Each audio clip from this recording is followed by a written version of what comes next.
I'm Phoebe, this is Josh, and after the chaos of our passage last episode, we're left yearning for some tranquility. And we found just that on the secluded shores of Scawfell Island. We embrace the spirit of Tarzan and Jane and shed the weight of the world, letting vines and leaves become our playful companions and protect us against YouTube violations. Josh encounters a squadron of Mantarays, and I find myself re-anchoring the boat solo for the first time, which is a daunting task for someone still learning the ropes of sailing. This island is an absolute oasis. A little sail repairs, a little fishing, a little naturism. We're doing it all on Scawfell this week. Come get freaky on an island with us. If you're fond of sand dunes and salty air, quaint little villages here and there. If you're fond of sand dunes and salty air,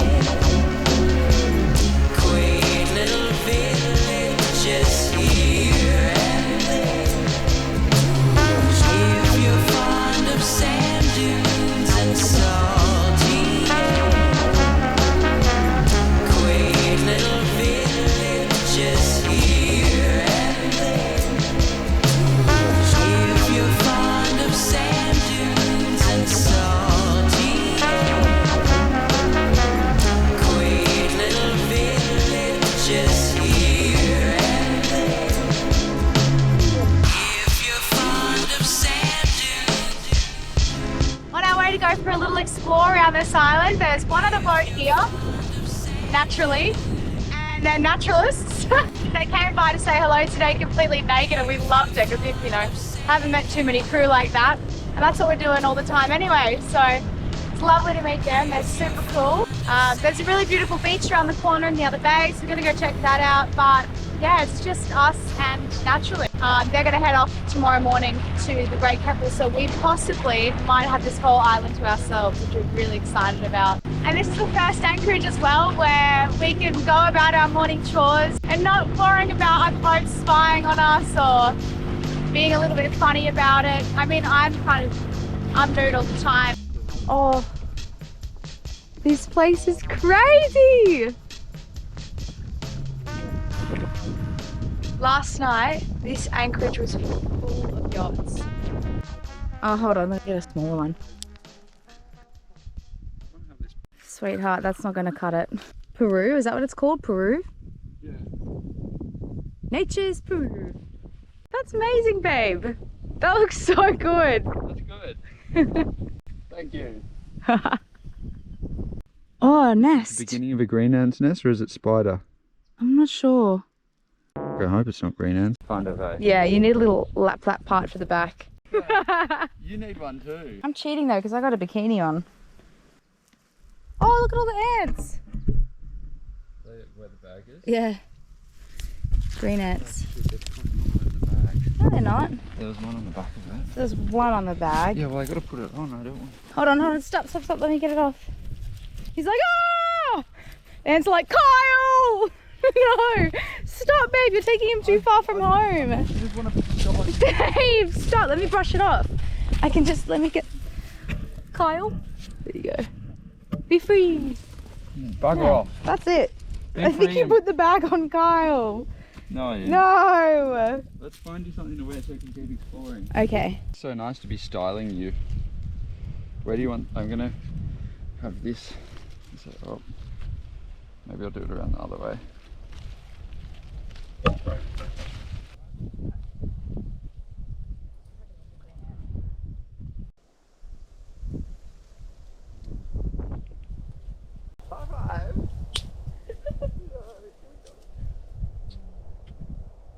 Okay, let's go for an explore now. Okay.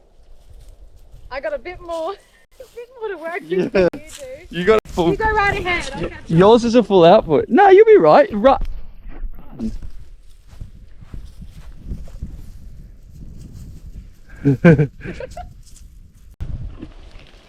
Yeah, no, we're gonna have to. I don't understand why, but Look at you! I look fantastic and so do you. Yeah, I look fantastic, but I'm also really uncomfortable. I just want something, I think, on my skirt. Yeah, I'm just gonna... You've done a beautiful job, but this is gonna be a nightmare to edit with. Okay. That's good. That's great. Yay! Yay. Now what? Let's go. This place is insane. This is probably my favourite anchorage so far, which is a bit cool. Definitely my favourite, that's for sure. Although I wish that, maybe this is something that we can work on, but like I wish we had a little bit more internet, because I'd love to get some information about the history of these places before we come here, so that when we're doing these videos, we can like give some facts about it in real time, you know? Yeah, well this place would be so rich in history because it's so raw and untouched. And Yeah. I mean, I do know that Matthew Flinders came here one day. Yeah. Yeah, but I guess like you do such a good job at doing that in post-production, so you just do it then, I guess. Yeah. Yeah, I know, but it would be really cool to be able to do it in real time, you know? Hello, dear children. It is I, Phoebe, here in post-production. So, you want to know some information about Scawfell, huh? Well, that's why they pay me the medium bucks. I'll take it from here. Oh.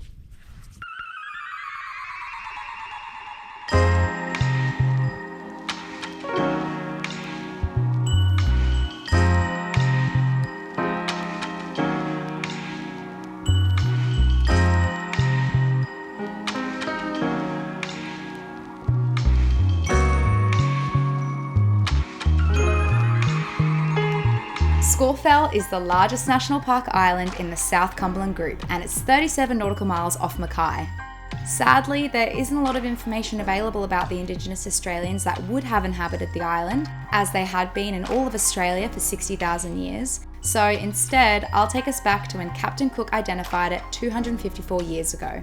The island is one of the Cumberland Isles, which we now know as the Whitsundays, and is now considered part of the South Cumberland Islands.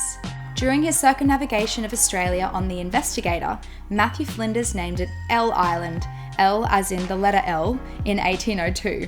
Not sure what the L stood for, I can't find any information on the internet. Maybe lush, lovely, lonely, legendary, and in our case, maybe liberty. I thought maybe the L would be for his wife, but turns out her name was Anne, so let's just go with love. Staff Commander E.P. Bedwell obviously couldn't find a good word for the L in L Island to stand for either, so in 1879 he renamed it Scawfell in honour of England's second highest peak, Scawfell in Cumbria. The island's highest peak is 397 metres high with granite cliffs along the coast. If you like the look of this place, it is available to campers. It's just a BYOT situation. Bring your own transport and toilet paper because the drop dunny didn't have any. But lucky for you, there's lots of leaves. Just please don't choose the soft fuzzy ones because they'll give you a rash. That's not from my own personal experience, of course. Obviously, my friend actually told me about it.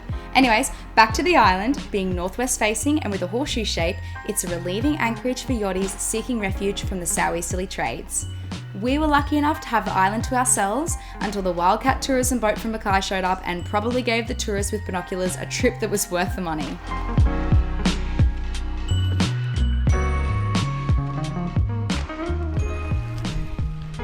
Yeah, our tender's going to be out of the water soon.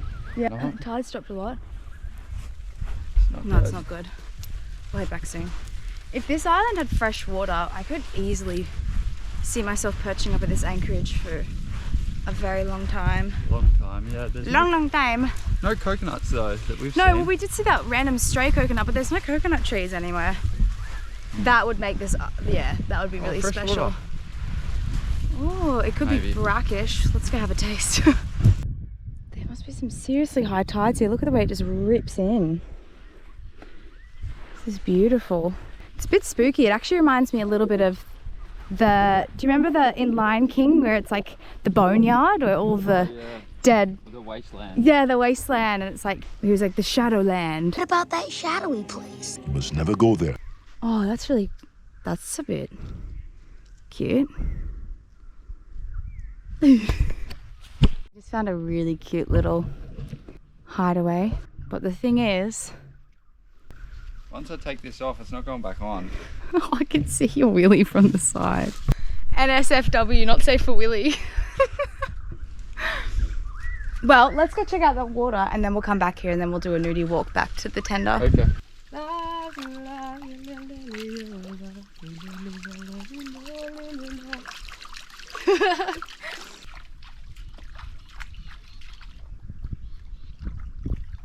What's it taste like? It's salty.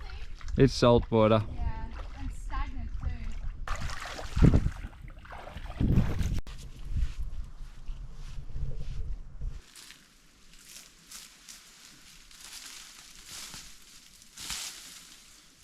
Get your legs ready to land in case it's not strong enough. Oh yeah, that's definitely strong enough. Alright. Fuck, there's a lot of green ants here. You ready? Hold on, the camera's dirty, baby. It's not. It is. There's fingerprints all over it. Okay, go. And the last trick. And the last. Hopefully it's not his last ever. Oh my God. You okay? Yeah. Okay. Ready? Yep. Yay! Hold on, I gotta remember what my pole tricks were. You what? My pole tricks. No. That is gonna break. You have to be prepared to land on your feet. Okay, one more.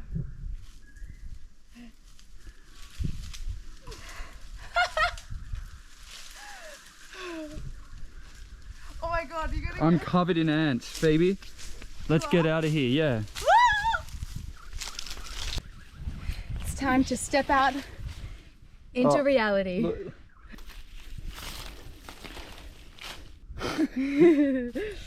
Feels good just to kick your clothes off at the end of the day, hey? Oh shit, sorry. Wow. I was kicking my clothes That off. was aggressive. I wanted to hang it up in the tree and confuse some of the tourists.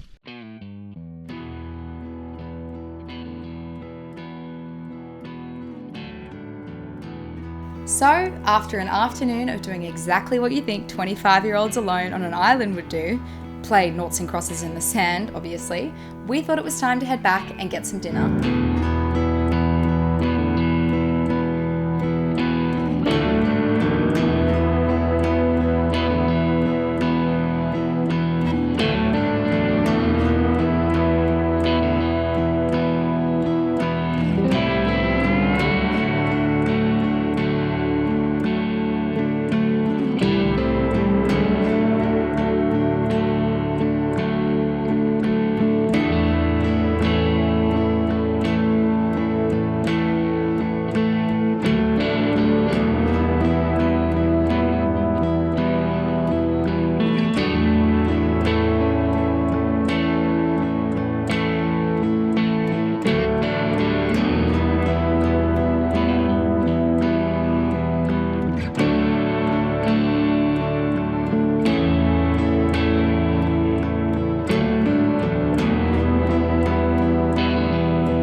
What?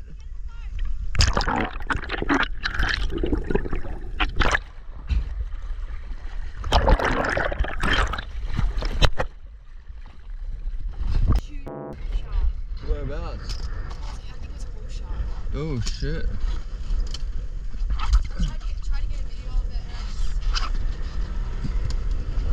you want to go up there on the beach?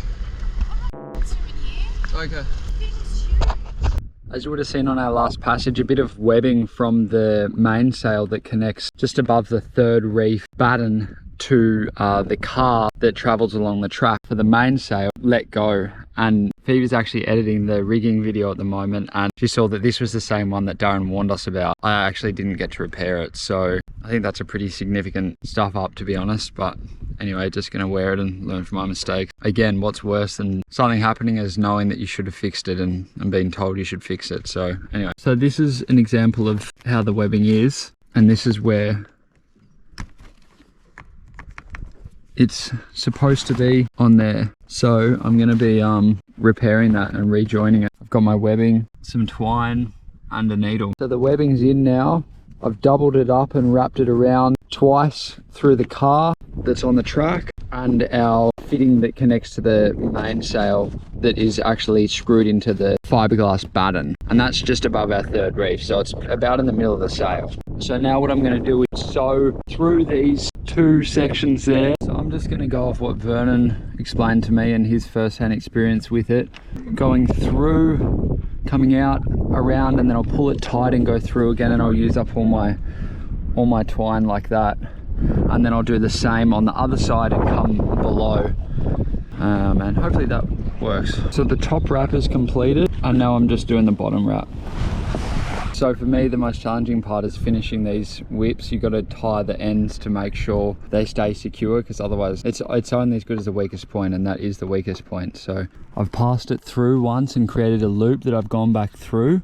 So I'm going to pull that down, but because I haven't got enough length to sort of lock that off, I'm going to pull it down and then maybe punch it through once more if I can. I've just got some handy tweezers, and this is where it pays to have left an extra like 20 or 30 mil. It doesn't cost you anything, even 100 mil. That's all finished now. I'm not going to show the other side because I'm not proud of it, but we'll just see how that holds up. It was so hard for me to choose a song for this next scene because it was just so cool. Well, we were just like cruising in the tender, looking for a spot to dive, and there were all these fins thrashing the top of the water. I said to Esky, "Are they sharks?" He's like, "Nah, they're Mantarays." Oh, it's so metal. Yeah, it was like being in a mosh. Okay, so rock and roll then. Yeah, rock and roll.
Oh my god! I can't believe that just happened. How's when they just come up, all three of them, and then Over and over again. yeah. Unbelievable. Oh fuck!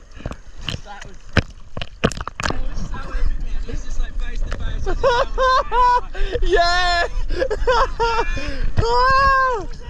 Oh! So Josh is still spearfishing with the crew on Pahelian. I woke up from a nap with the loudest noises going on down in the galley. We got wind against tide and the swell has almost doubled its size now. I looked out the port light and naturally the other mono that was there had moved.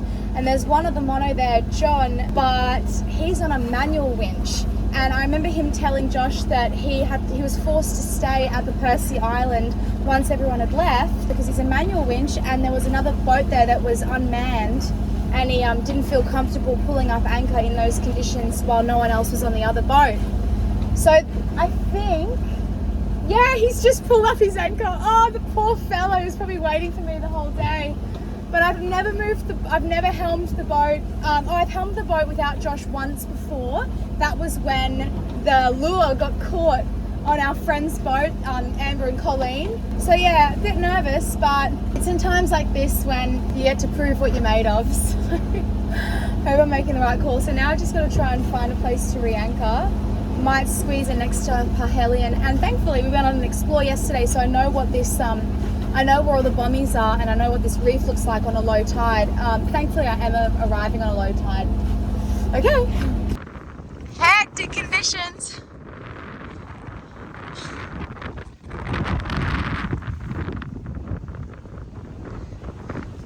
Thankfully once I turn in I'll have the wind on my bow so it'll be a little bit easier.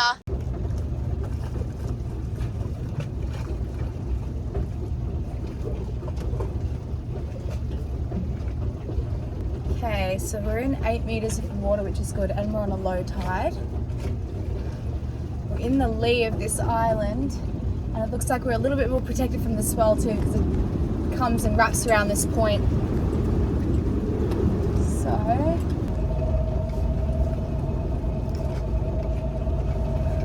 thank God for a windlass. Thank you, Josh. Alright, I think this is probably good.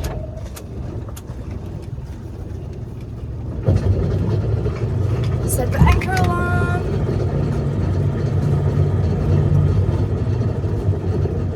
Okay. So that's 5 meters.